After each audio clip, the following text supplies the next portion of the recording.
WEBWIRE, Monday, September 18, 2017. Circularity is being promoted as the latest solution to the environmental problems of our wasteful society, particularly by the fashion industry and policymakers. However, it is mostly being tackled from the downstream up, pushing short-term waste management approaches, such as the recycling of problematic plastic waste from other industries as the main solution, and betting against the odds that a technological fix will provide an easy solution. Instead, there needs to be a radical transformation through slowing the flow of materials and implementing long-term waste prevention solutions which would design out the waste altogether.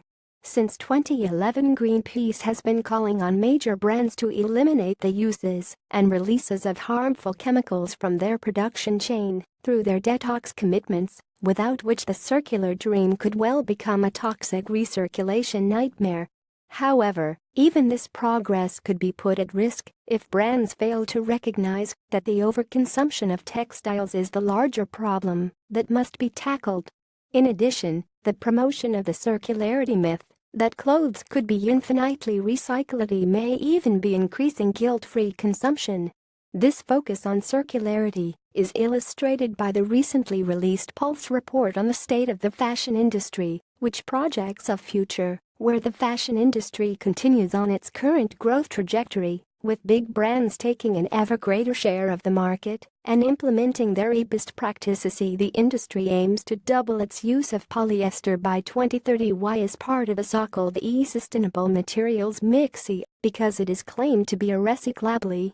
But even if it were possible to recycle all polyester textiles and close the textiles loop, are we sure it will lead to environmental benefits? And what potential is there for recycling natural fibers? In this report, we witness a different reality. Recycling technologies for the 100% recycling of both natural and synthetic textile waste into new fibers are at an early stage. Much of the current recycling of polyester by the textile industry does not even deal with textiles waste. Instead, this open-loopy recycling focuses on PET bottles, removing responsibility from the food and beverage industry for single-use plastics.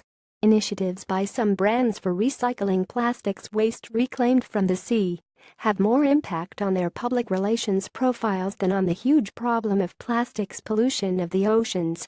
The industry is mostly turning a blind eye to the inherent problems of polyester, in particular its reliance on fossil fuels and its contribution to the problem of microplastic fibers in the aquatic environment. Download the Greenpeace Germany report Fashion at the Crossroads. This news content was configured by WEBWIRE editorial staff. Linking is permitted. News release distribution and press release distribution services provided by WEBWIRE.